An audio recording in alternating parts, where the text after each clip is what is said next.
Halo teman-teman semua, selamat datang kembali di channel saya, channel Mantan Jongers. Oke, sebelum kita lanjut, saya mau mengucapkan terima kasih kepada teman-teman semua yang kemarin sudah subscribe dan sudah menonton video saya walaupun masih berantakan.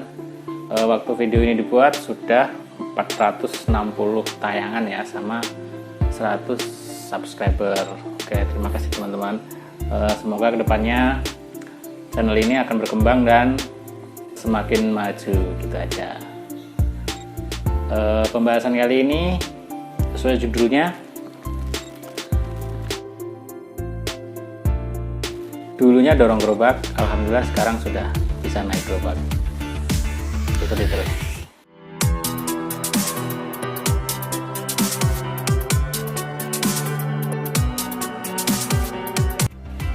Oke teman-teman, sebelum kita membahas yang judulnya ini, kita lihat gerobaknya dulu gimana ya.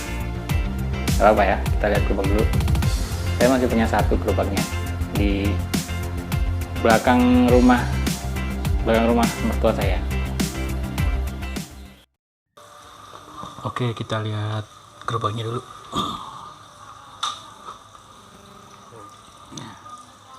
Ini di rumah bude saya ya, tapi bude saya di Jakarta, jadi rumahnya kosong.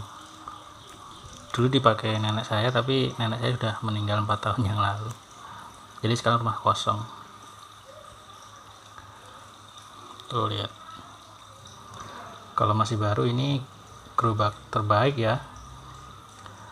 Pakai aluminium dan kayu. Tuh, lampunya aja dulunya pakai downlight. Sekarang cuma apa ini, jadi tempat barang nggak kepake. Velgnya velg variasi itu pakai jeruji chrome ya dulunya. Biayanya berapa ya, banyak ini, 5 jutaan kali.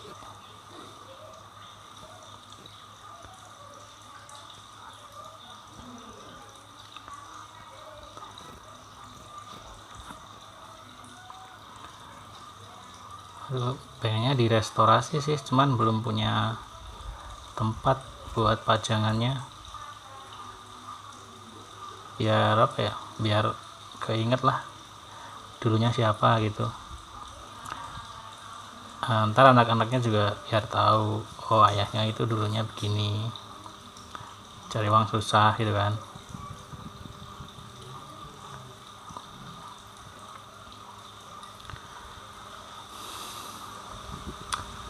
Oke, udah cukup, kita balik ke rumah dulu ya. Tuh udah kelihatan semua tuh. Kita balik dulu. Oke, tadi udah lihat gerobaknya ya. Sekarang, tapi saya kayaknya ceritanya dari waktu saya masih jadi pelayan di warung makan ya. Jadi 2011 itu saya masih kerja di sebuah rumah makan, di rumah makan Padang. Waktu itu saya masuk pertama itu tukang cuci piring teman-teman, sekitar 4 bulan 5 bulanan. Terus mungkin karena lihatnya saya lulusan SMK, terus bos saya lihat, ya udah kamu kasir aja gitu. Setelah saya jadi kasir saya gimana ya, tahu pembukuan, tahu belanja berapa, untungnya berapa gitu kan, sambil mempelajari. Terus kebetulan saya waktu itu juga seneng dengan Twitter dan saya follow banyak akun bisnis ya waktu itu, sama para motivator kesukaan saya itu ini, Ipo Santosa sama Jaya Setiabudi. Mereka itu apa ya, selain menyemangati juga, mereka ngasih tip and trick berjualan. Bukunya lumayan, kalau Pak Ipo itu yang 7 keajaiban rezeki. Kalau Mas Jaya Setiabudi ini bukunya lagi kepepet dan masih banyak lagi. Jadi karena saya banyak banyak cool tweet ya kalau zaman dulu. Cool tweet itu seperti pelajaran motivasi dan strategi gitu. Jadi setelah lihat-lihat cool tweet mereka ini, jadi pengen berjualan gitu loh, pengen desain, pengen jualan. Ya udah, karena udah tekad bulat, akhirnya saya resign dan mencoba untuk jualan. Saya jualan itu mulainya kalau nggak salah ya Maret 2012. Maret 2012 saya jualan. Ini fotonya ada nih, masih ada. Namanya angkringan kopi paste. Saya nulis hotspot, nulisnya hotspot. Ya karena masih orang nggak gaul atau apa ya, masih salah, nggak tahu, nggak lihat Google dulu atau gimana, cuman sering dengar terus ya udah tulisnya mungkin gini ya, hotspot gitu ya, nggak apa-apa lah buat pelajaran ya. Habis itu saya ganti spanduk juga, karena namanya ganti jadi angkringan kopas. Kenapa ganti kopas? Karena anak-anak nyebutnya gitu, jadi ya udah ikutin anak-anak aja. Saya waktu itu karena nurutin Mas Ipo tadi kan harus ATM, amati tiru modifikasi. Jadi kalau kita mau jualan itu boleh niru ke orang lain, yang penting kasih pembeda gitu loh. Jadi saya buat angkringan itu ada wifi nya, ada TV kabelnya. Tahun 2012 di daerah saya itu cuma saya waktu itu loh. Terus itu nggak sampai sebulan sudah rame, karena mungkin ada pembedanya tadi ya. Sama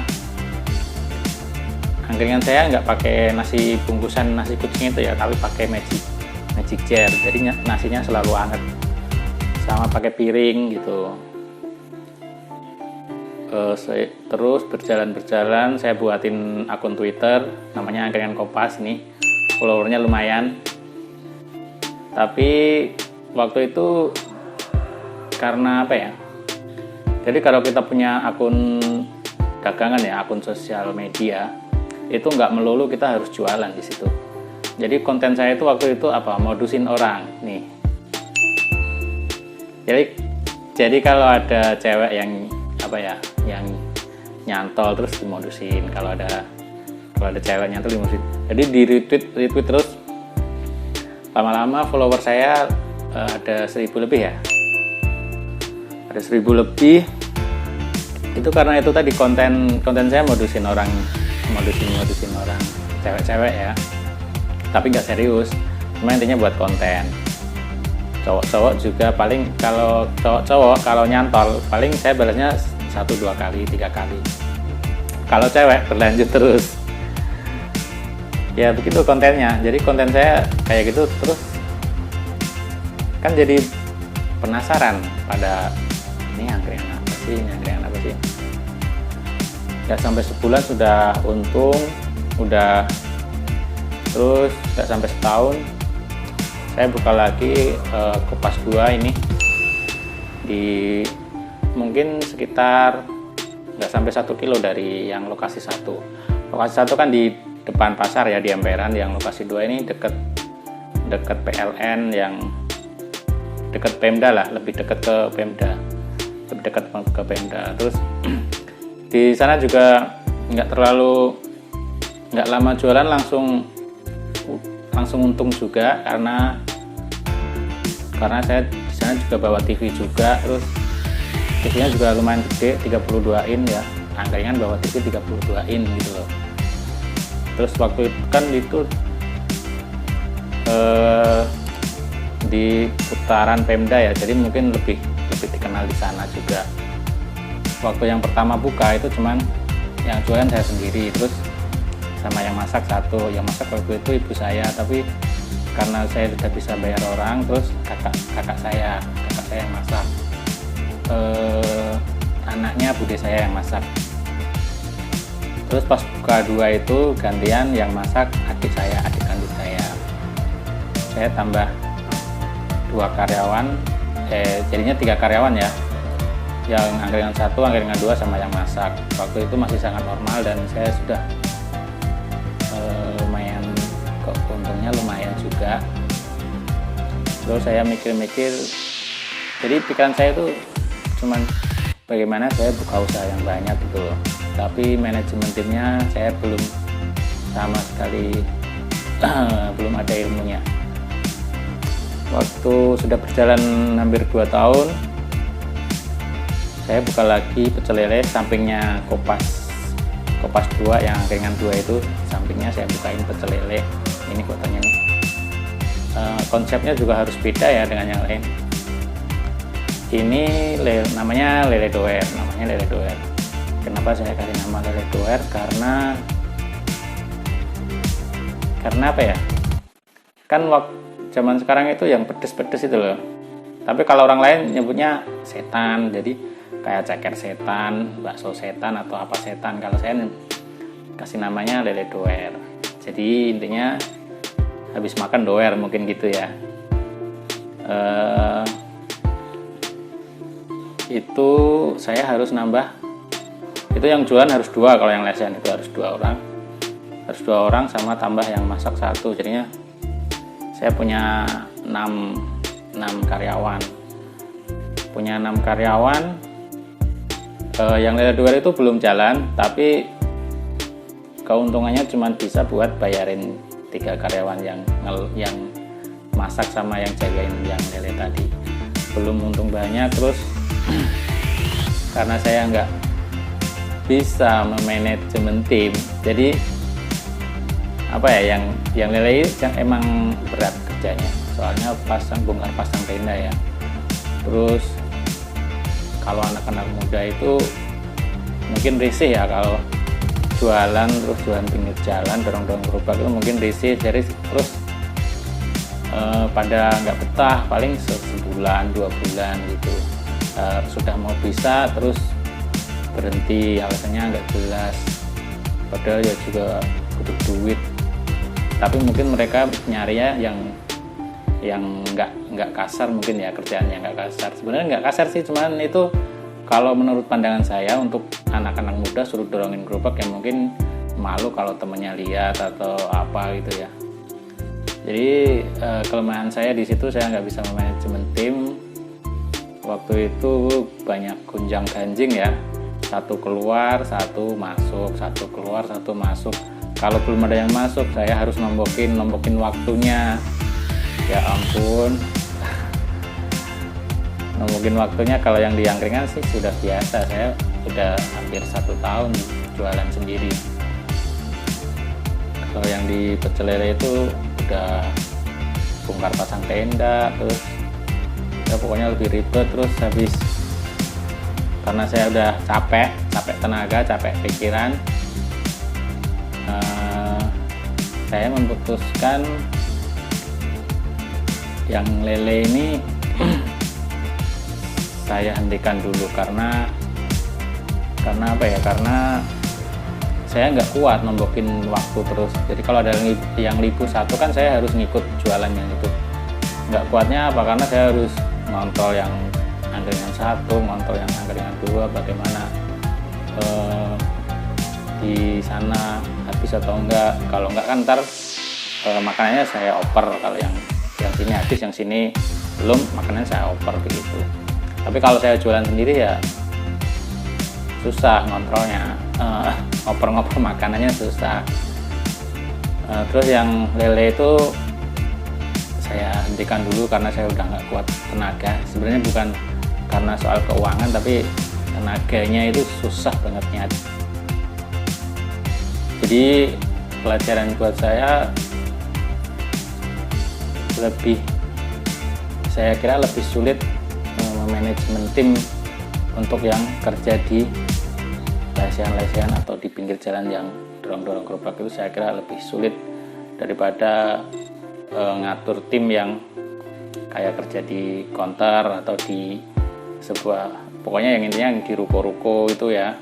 Saya kira lebih gampang cari karyawan yang kayak gitu. Ya habis itu lelenya saya tutup, jadi saya tinggal punya 2 angkringan. Habis itu saya harus gimana ya, saya mikirnya kalau saya nerusin yang bisnis pinggir jalan, saya nggak bisa memanajemen tim gitu, karena saya sudah mulai menyadari kalau mencari karyawan yang suruh jualan di pinggir jalan itu sangat susah. Jadi saya harus cari toko. Jadi saya mau jualan apa ya, waktu itu saya sudah main gitu ya, jualan game COC, dan saya di video pertama sudah saya jelasin. Jadi waktu itu saya buat kaos itu aja ya, kaos yang bisa pesen 1 pieces. Jadi waktu saya browsing bisa pakai print DTG. Print DTG itu kelebihannya ya cukup, kalau bikin kaos cukup di print aja kayak ngeprint kertas itu. Tapi kekurangannya mahal biaya produksi, sama kualitasnya kurang bagus. Jadi waktu itu saya mencoba itu beli mesinnya, terus sewa ruko, terus saya mencoba jualan kaos daerah juga, kaos daerah saya, tapi saya fokusnya di kaos game ya, kayak gambar Clash of Clans begini, terus belakangnya ada namanya begitu, sama jualan game COC tadi. Jualannya di Instagram, kalau ramai enggak, tapi pasti ada pembeli 1-2 sehari, 1-2 gitu. Enggak nutup sih sebenarnya, tapi saya coba sampai kontrak habis. Kalau yang game sih jalan, cuman yang kaos ya paling 1-2, paling banyak ya 10 lah, 1 brand gitu beli semua. Terus yang karena apa ya, biaya produksinya itu yang mahal, jadi keuntungannya sangat mepet. Jadi kalau misal saya jual 1 kaos itu 70, itu paling saya untungnya 15.000, karena emang biayanya mahal. Habis itu saya menikah. Habis nikah malah yang angkringan saya tadi juga ada yang keluar, karyawannya ada yang keluar, terus saya tambah repot ya, jadi masih ngurus yang kaos, jadi siangnya itu saya masih jualan kaos, terus karena angkringannya ada yang keluar, jadi saya malamnya harus jualan lagi. Aduh ya ampun, kayak gini amat gitu. Jadi saya hampir kalau tidur itu cuman jam 2, jam 3 sampai paling jam 8 pagi. Terus ntar ke tempat kaos, yang kios kaos itu tadi. Ya lama-lama capek juga ya. Dan waktu itu habis nikah itu masa tersulit soal keuangan dalam kehidupan saya, karena saya udah tenaganya nggak kuat, capek. Saya yang angkringan 2 itu karena udah keluar karyawannya, saya nyari nggak nemu, ya udah saya berhenti dulu.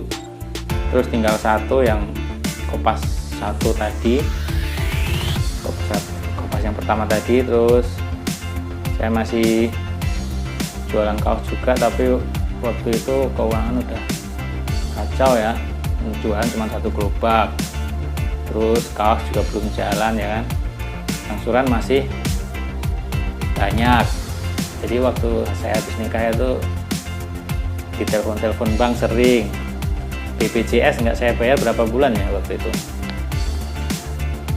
Pokoknya saya pas pelunasan BPJS itu sekitar 700.000, mungkin setahun saya nggak bayar, setahun lebih saya nggak bayar BPJS, karena keuangan lagi sulit banget. Habis nikah itu malah ya ampun, katanya nikah itu bawa rezeki ya, tapi pas saya nikah malah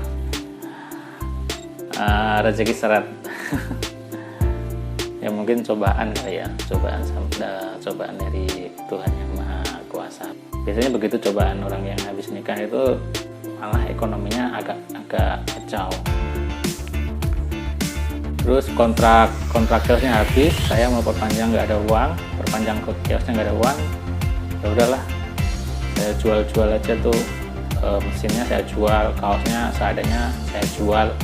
Jadi saya akhirnya tinggal satu kan, tinggal yang satu itu, tapi karena kalau cuma satu angkringan terus bayar yang jaga angkringan sama yang masak itu habis juga uangnya gitu.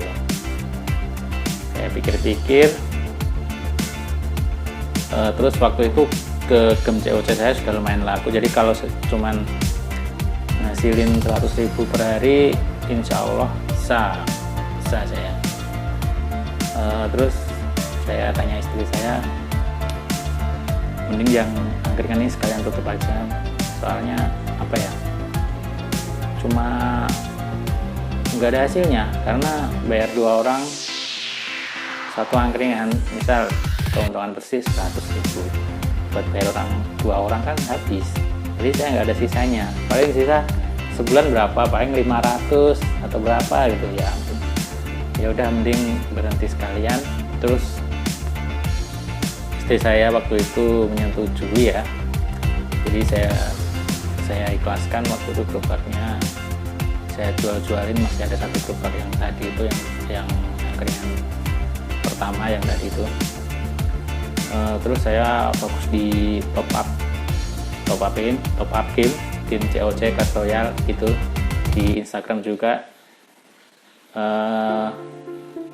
Terus saya fokusnya di situ dulu karena saya nganggur. Sama Steam Wallet. Jadi saya waktu itu suka endorse akun game ya, kayak Clash of Clans Indonesia waktu itu di IG, sama Dota 2 juga. Jadi intinya top up di sini lebih murah, gini.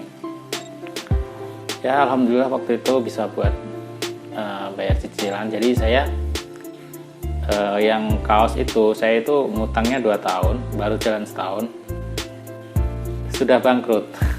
Jadi saya ngangsur itu 1 tahun, saya ini bayar apaan gitu, soalnya barangnya udah nggak ada. Ya ambil hikmahnya aja lah, mungkin kayak gitu pelajaran yang harus. Tapi kalau nggak kayak gitu, mungkin sekarang nggak sampai di sini, terlalu nyaman.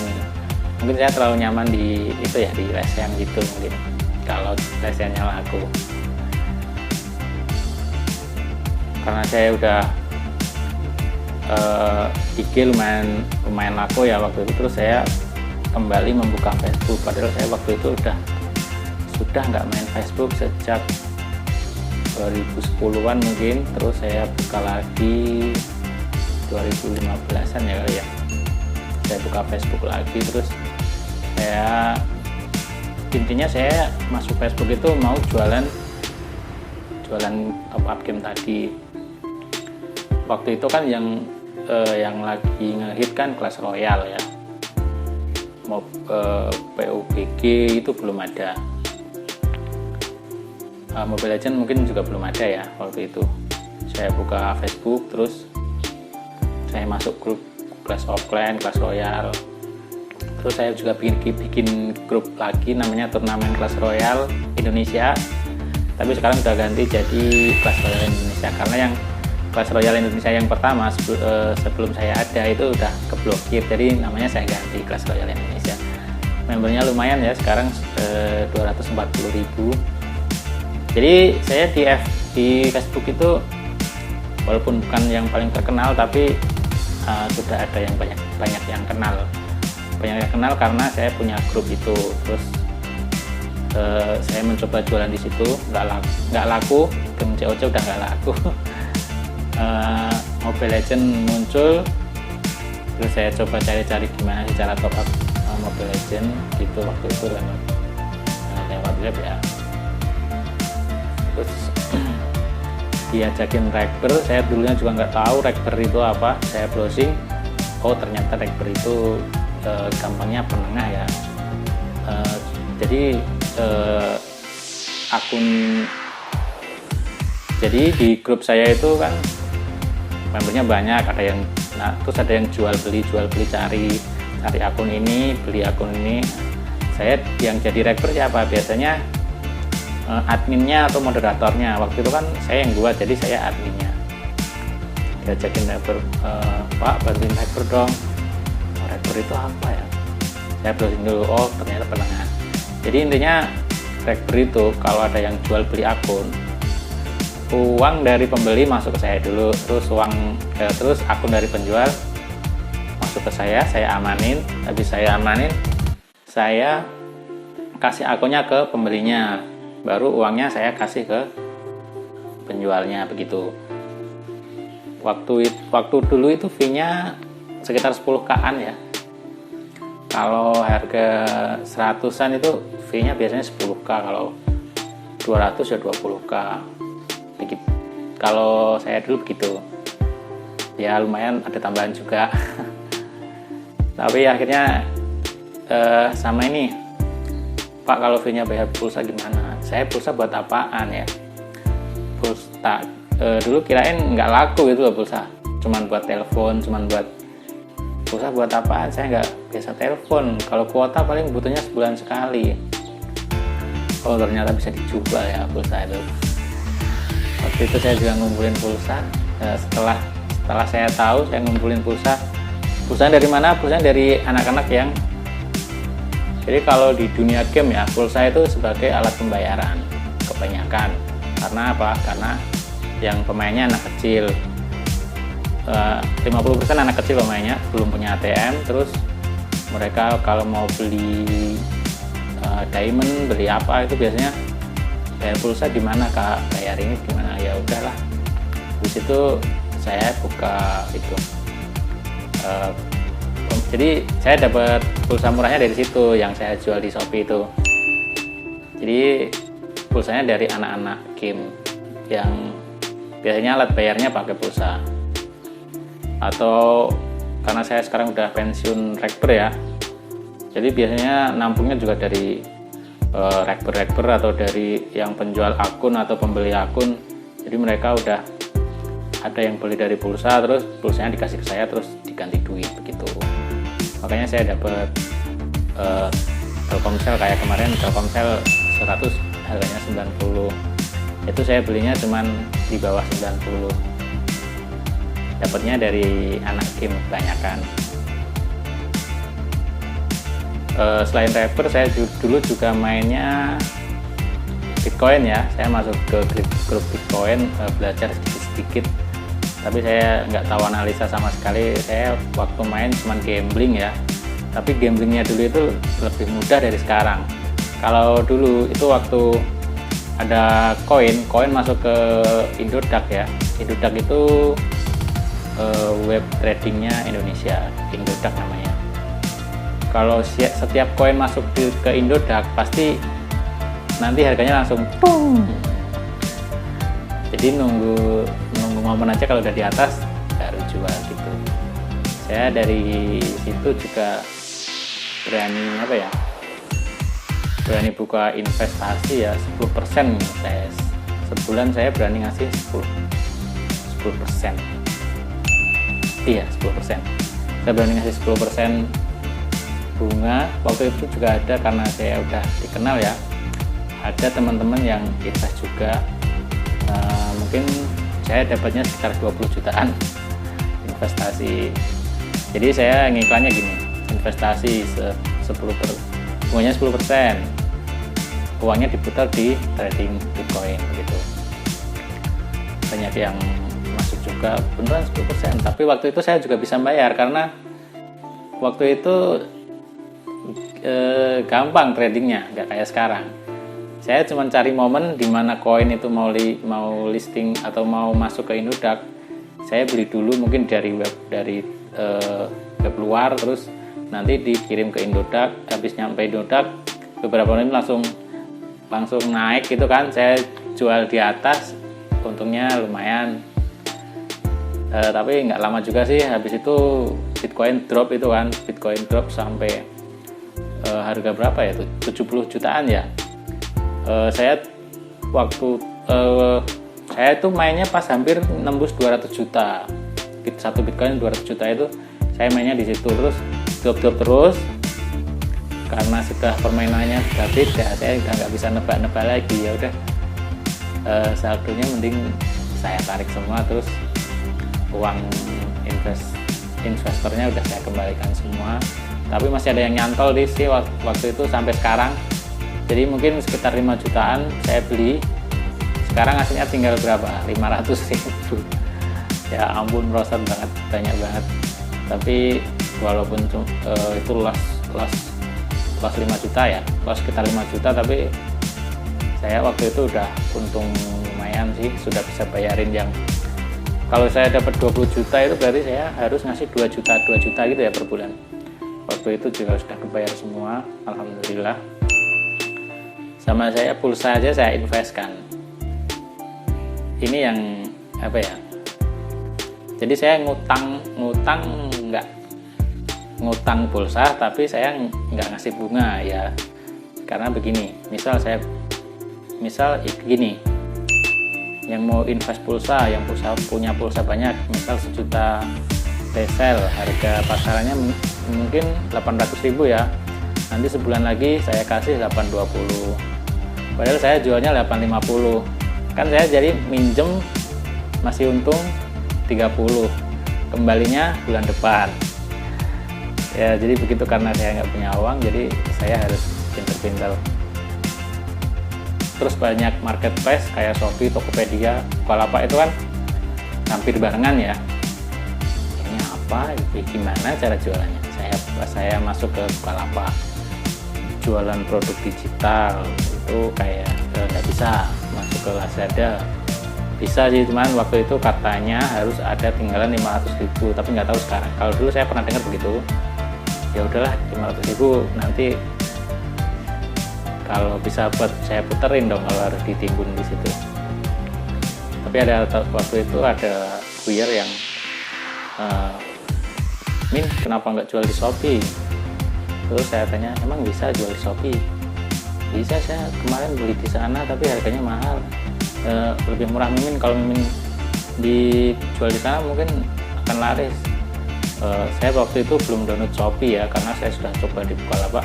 Intinya setahu saya marketplace itu nggak bisa jualan produk digital. Ternyata saya buka Shopee, alhamdulillah ternyata bisa ya, pakai jualan produk digital di sini ternyata bisa. Waktu itu juga kemarin udah dijelasin di video yang pertama itu. Pertama itu ya saya jual itu Google Play dan lain-lain itu.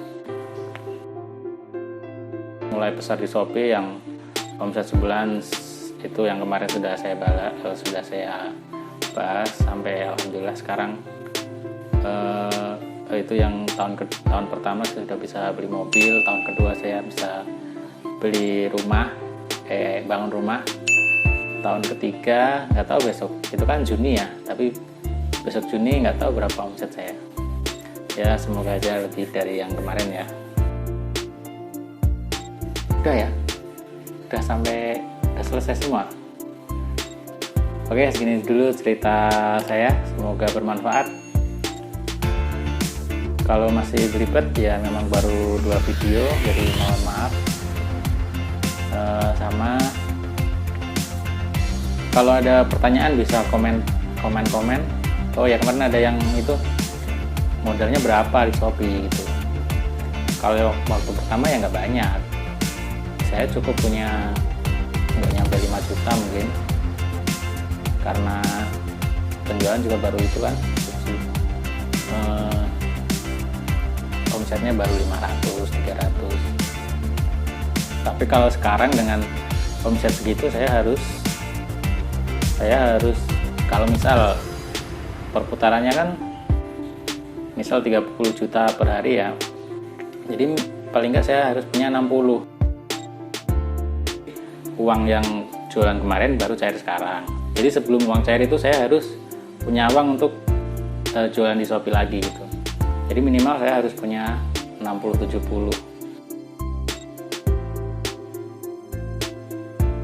Oke, segitu dulu. Kalau ada pertanyaan lain bisa komentar, nanti saya jawab. Jangan lupa subscribe dan